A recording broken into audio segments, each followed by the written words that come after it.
There we go. Is the webcam going? The webcam should be going.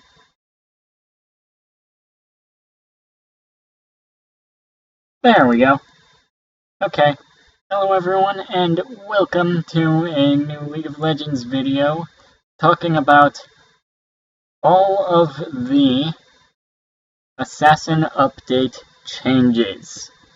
So, pretty much, there's a page up right now. I'm going to run through the Assassins, and then I'm going to go into gameplay, masteries and items, and talk about the new masteries and items that have been introduced. I have not looked through any of this yet. This is all completely blind. So, I'm not sure which one is the one that I'm most excited for. I would say that I'm probably most excited for either Talon or the Kha'Zix minor update to see what they did with his evolutions. But I'm going to start with Talon. Now, for the items, while I say I'm completely blind to all of this, I have watched Red Mercy's video on the items, so I know what they're doing with items. But let's start with Talon. So, passive is now Blade's End. Talon's abilities wound champions and epic monsters for a short duration, stacking up to 3 times.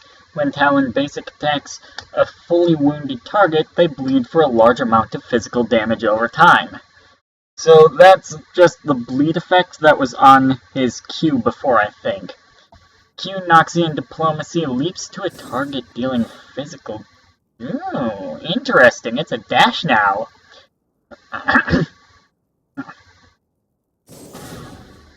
Leaps to a target dealing physical damage. If cast from melee range, Talon instead critically strikes the target. Whenever Noxian Diplomacy kills a unit, Talon regains a small amount of health. So here, let's just watch the video for his passive. That's just running through. Okay. Okay, interesting. And then his W is Rake, still the same thing. It's just got a little bit of a visual update. It looks a lot nicer now. E is Assassin's Path. Targeting terrain allows Talon to do a super cool vault over it. Talon can't vault over the same terrain for a long period of time. What? What is that mobility? What? So, in other words, he now just runs around the map and jumping everywhere. I see why they said now it's parkour for down there. And then ultimate, let's watch the video. Doesn't look to be too much different. Fires a ring of blades from Talon's location, increasing movement speed and making him invisible for a few seconds. When Talon emerges from stealth, the blades converge on his location, dealing physical damage each time they pass through an enemy. If Talon breaks his stealth by basic attacking or using Noxian Diplomacy, the blades converge on his target's location instead. That's interesting. That's new. That's something they changed. Okay. So now, Nevcat's got some new hunting gear. So, Rengar has 2 passives it shows now. Unseen Predator. Updated, while in brush, Rengar's basic attacks cause him to leap at his target. Leaping to enter combat generates 1 ferocity. At 4 ferocity, Rengar's next ability is Empowered, granting special effects and increasing his movement speed. And then let's watch the video for his Bone Tooth necklace. Oh, it's just the same video. Okay. And then Bone Tooth necklace, Rengar gains trophies whenever he takes down a unique enemy champion. For each trophy, Rengar's attack damage is permanently increased. Okay. Q. That's interesting and new.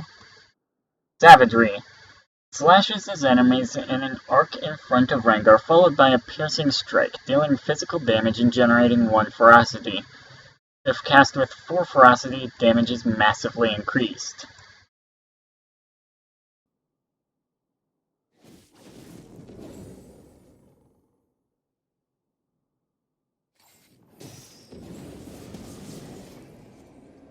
Did he just QSS himself?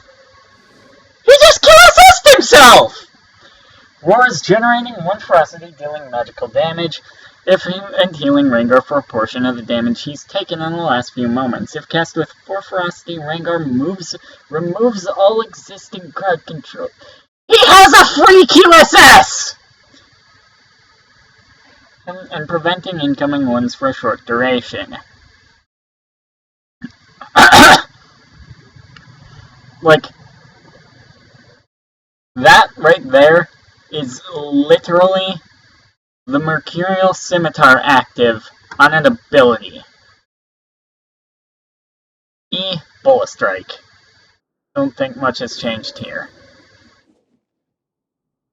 Doesn't look like it, and like it's a bit longer range with the ferocity, but it still snares. And then ultimate Thrill of the Hunt.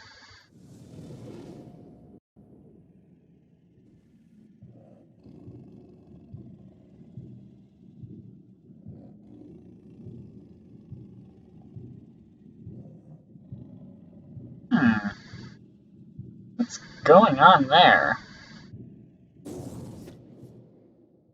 Okay. Rengar's predatory senses take over, stealthing him for a long period of time. While stealthed, Rengar gains movement speed and can see the nearest enemy champion to him from very far away. Rengar can leap to the revealed champion for a guaranteed critical strike.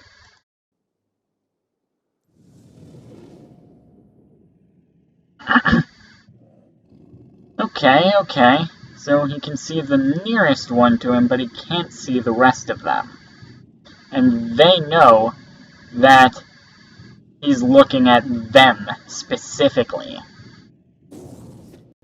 Like, they know that they are the ones being revealed. They are the ones that he's seeing.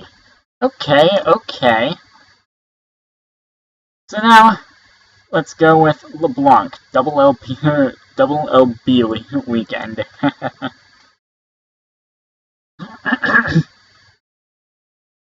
Passive. Sigil of Malice. LeBlanc's abilities inflict Sigil of Malice, which can be consumed and detonated by her other abilities after a few seconds to deal bonus damage. So that's her current Q. That's interesting. Shatter Orb. Fires an orb that damages an enemy. If the orb triggers Sigil of Malice, it shatters, consuming the sigil and dealing damage to the nearest available Sigil of Malice. That's interesting. So let's watch the video on the passive.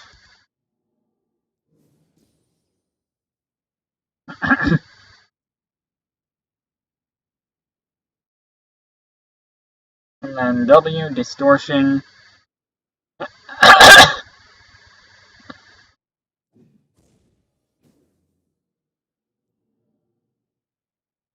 It's still the same.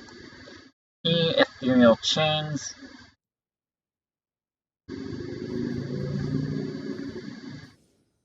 It's still the same, but it procs Sigil of Malice itself. That's very interesting.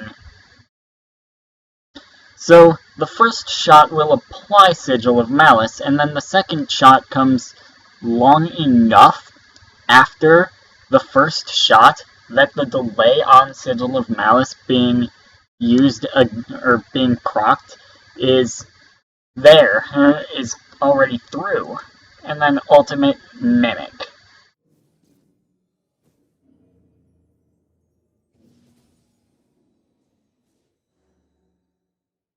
That's interesting. It's also interesting. LeBlanc becomes invisible for a short duration, creating a Mimic to take her place and cast a stronger version of one of her basic abilities. The Mimic lasts for only a few moments and expires if it takes damage from champions or turrets. Mimicking LeBlanc's ultimate spawns a mimic at target location instead. Once formed, the mimic will walk toward the nearest visible enemy champion, casting a non-damaging version of LeBlanc's most recently used spell on a rival. That's very interesting.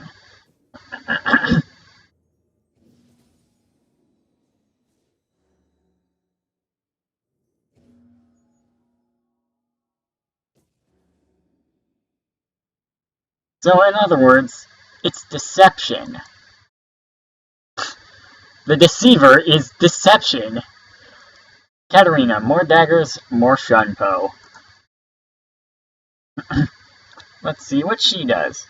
Passive veracity, completely unchanged.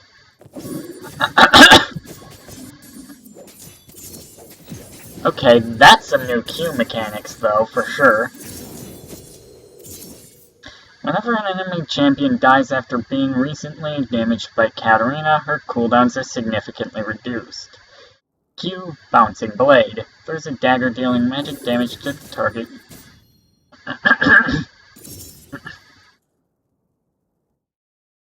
And 2 nearby enemies before falling to the ground. If Katarina picks up the dagger, she flourishes, dealing magic damage in an area around her. So if she picks up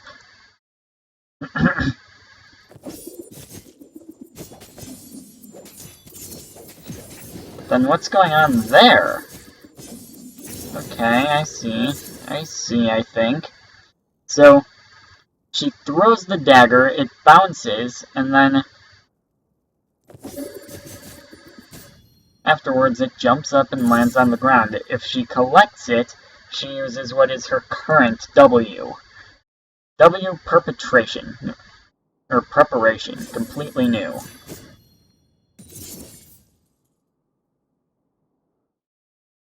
Tosses a dagger in the air, gaining movement speed for a short duration. After a brief delay, Katarina can pick up the dagger.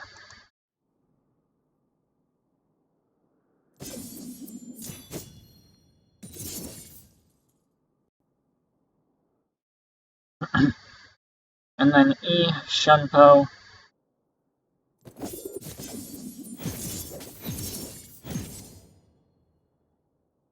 Okay. Instantly blinks to target enemy, ally, or dagger. Upon arrival, Katarina deals magic damage to the nearest enemy. If Katarina targets a dagger, Shunpo's cooldown is massively reduced, and then she'll immediately pick up the dagger.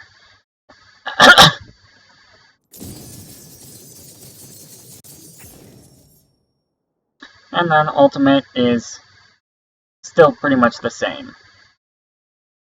Okay. That's cool. Now for the minor changes.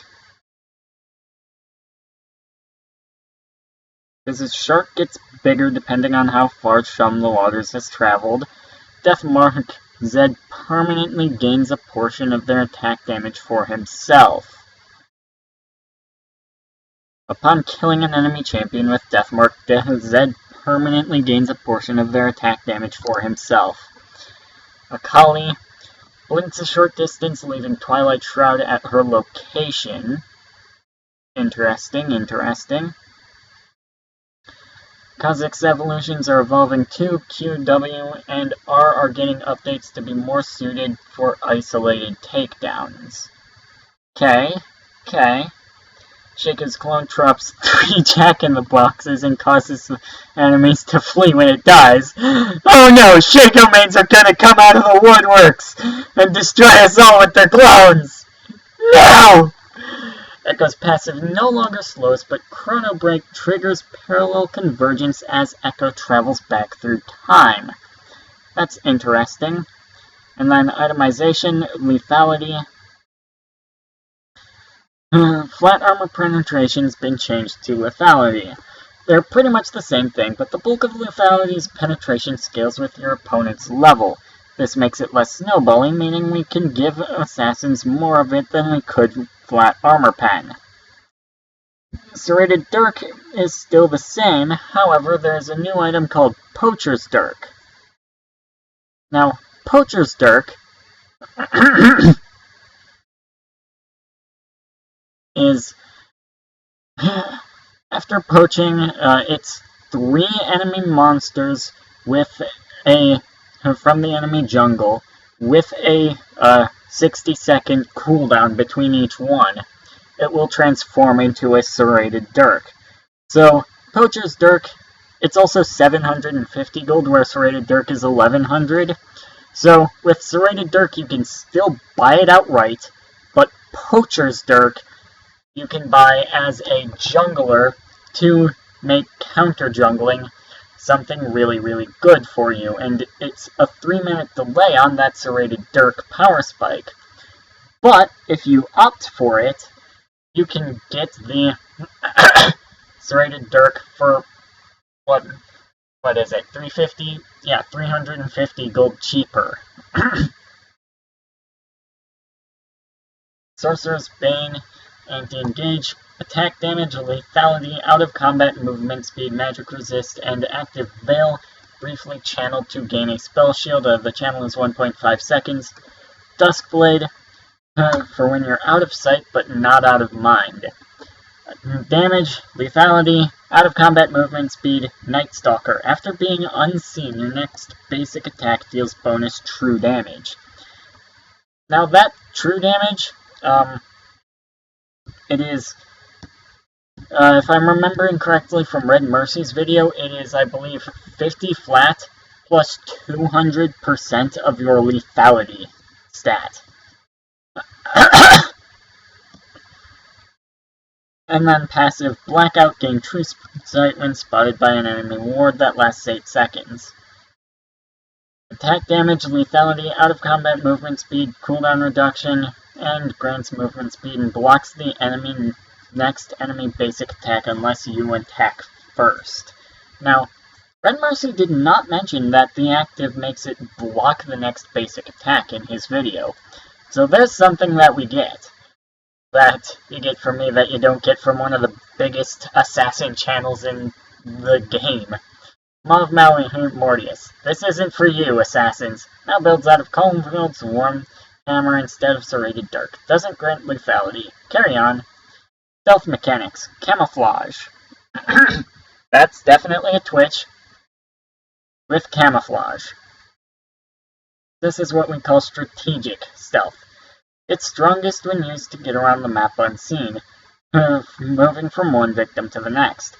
Evelyn's had this mechanic for a while, so we're extending it to Rengar and Twitch. And then invisibility can be thought of as tactical stealth and the more common of the two mechanics. Invisibility effects don't last long enough for its users to move from one lane to another, but are well suited for combat maneuvering, whether that's within a fight or starting one. Champs like Wukong and LeBlanc possess this mechanic. I'm willing to bet that Twitch getting camouflage means that his stealth is going to last a lot longer than just 9 seconds at max rank, so that you have the time while you are stealthed to strategically position yourself. And then Evelyn's is still permanent and Rengar still lasts forever. Control wards. Now that Rengar and Twitch are in the camouflage camp, we are able to give the power back to stealth champions. So vision wards have been updated to a more focused anti-vision tool, control wards. But control wards still grant their own vision, but also provide strong vision denial. They reveal and disable enemy wards and traps, but they don't reveal invisible champions. Alright, I can get behind that. So now let's go to the Masteries one. Living Jungle, Blast Cones, grows the plants, jungle adjustments. Blue and red buff have evicted the smaller monsters that lived in their camps. How lonely. So now they're solo, which means, okay, I need to get my hands on that Kha'Zix change. I need to get my hands on that Kha'Zix. Raptors. There are now a total of 6 raptors to peck you to death. Merkwolves. Actually, not much has changed here. Carry on. Gromp. Gromp's poison is gone, but now he enrages at the start of the encounter. Get licked. Krugs. Krugs now split into progressively smaller Krugs as you kill them. That's interesting. And then masteries. So the only really big change hits the resolve tree, but there are a bunch more adjustments in the works. Be sure to check the patch notes when the preseason drops for all the juicy details. Courage of the Colossus replacing Strength of the Ages. Gain a shield when you inflict crowd control on an enemy. I don't like that as much as Strength. Items. When it comes to defense and utility, Aegis of the Legion's aura was second to none, to the extent that it became a must-buy for any support. We're removing the aura and adding new items which offer more active ways of supporting your team. Aegis of the Legion no longer grants a magic resistance aura. Knight's Vow, new item, we've got each other's backs. Health regen, and armor. Passive, designate an allied champion as your partner. Gain armor and movement speed when near your partner, redirect a portion of their damage taken to yourself, and heal for a portion of their damage dealt. That's really cool and interesting, and I really want to play some Braum and build that now. Redemption, to save and destroy. Health, mana regen, or health regen, mana, CDR, and passive plus heal and shield power, active. Target an area on the map. After a brief delay, allies in the area are healed while enemies are damaged. Can be cast while dead, and I'm guessing that's global since it can be cast while dead. Every ranked season you earn one free Hextech chest per champion. If you or a pre-made ally get an S or better grade, and you haven't already gotten the chest for the champ you're playing, you get a chest. Score big across a wide variety of champs, and you can earn up to 52 free chests per year. With the start of the 2017 ranked season, you'll be able to re-earn your one free Hextech chest per champion. Okay, I thought that would be something a bit more than that. And then Client. Client update. Open beta coming this preseason. Once upon a time, we built the League of Legends client and everyone fit in comfortably. Then we immediately outgrew our little cottage and spent the next 8 years frantically renovating it. No more. This year, hundreds of alpha testers helped us rebuild the League client from the ground up.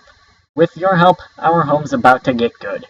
Starting during the preseason, the client update beta will be available for anyone to download. We built it, you tested it. The old client's tech has been fully replaced with a new, more reliable foundation so we can fix the long-standing bugs and set the stage for League's evolving future. We also took the opportunity to rework the client's visuals with a cohesive and kinda sexy Hextech design. A magical upgrade. Although updating the client was mostly about preparing for the future, we couldn't help but build in a few new exclusive new features for those who upgrade. Drag and drop rune pages to reorder them, or see in-game ability scaling information, and change your in-game settings all from the client. Oh, and all future features, replays, and the practice tool will be exclusive to the updated client. That's so that they don't have to code it twice. I'm guessing that at some point during the season, or maybe next season, they will transition everybody over to the full release of the client. To upgrade your client, just opt in using the pop-up in your launcher that will appear at some point during the preseason. You'll be able to manually launch the legacy client at any point throughout the open beta, and when the beta ends, everyone will automatically enter the League client update experience. Leaving beta will only be the beginning. The client, like League itself, will continue to evolve. Replays in practice. I'm sure that you guys probably all know about this, but there's replays and practice. The technology is finally here. Revisit your biggest wins and learn from your failures with replays. Then load up Practice Tool, a powerful new set of custom game options that'll help you get good. Save your plays. Speedy scrubbing, just looking for that pentakill. The annotated timeline will help you find kills, dragons, barons, towers, and inhibitors, so it's easier to find your favorite moments. Practice Tool. Practice your way. Instantly reset cooldowns to practice that hellaciously hard wall flash, or cheat gold for items to try out different builds on the fly. We know you're going to miss the good old days of waiting beside a wall for 5 minutes only to fail flash into it. Patience is technically a skill, and we appreciate yours. Want to work on your last hitting? Lock your character at level 1 and show those minions what's up. Want to try out Jungle Corky but aren't sure if you'll die to wolves? Test out Jungle Clears without loading a new game each time. Okay, so replays, practice tool, assassins, and gameplay updates.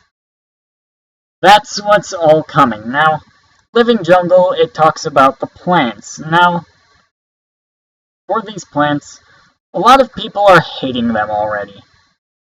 I'm willing to give them a chance. I find them interesting, and I would certainly like to see what they do. However, I absolutely hate the fact that they are making it so that all jungle creeps now grant a health buff when smiting them, rather than the unique and interesting buffs that they had before. The fact that they are doing that is terrible. It cuts so much uniqueness and so much of the low sustain junglers' potentials as junglers. It makes it so much harder to be a jungler that doesn't have inbuilt sustain in their kits, and enough of it. I like the idea of the plants. I'm interested to see how it impacts the game. But please, I know no rioters are going to watch this, but I'm still going to say it. Please, do not make us have to pick plants or smite buffs. Give us smite buffs and plants. If we like the plants, then we can keep them. If we don't like the plants, get rid of them. And bring back the smite buffs. Why are you getting rid of the smite buffs in place of healing on all camps? Anyways, thank you all for watching. Sorry it got a little bit ranty at the end there. That is all of the preseason updates that you can expect to see in the next patch. Thank you all for watching. Like, subscribe, comment, share. Go check out Red Mercy and all the other major YouTubers who have PvE accounts, because they will be doing full gameplay commentaries of every single one of these changes and to the assassins. And I will see you all in the next one. Bye!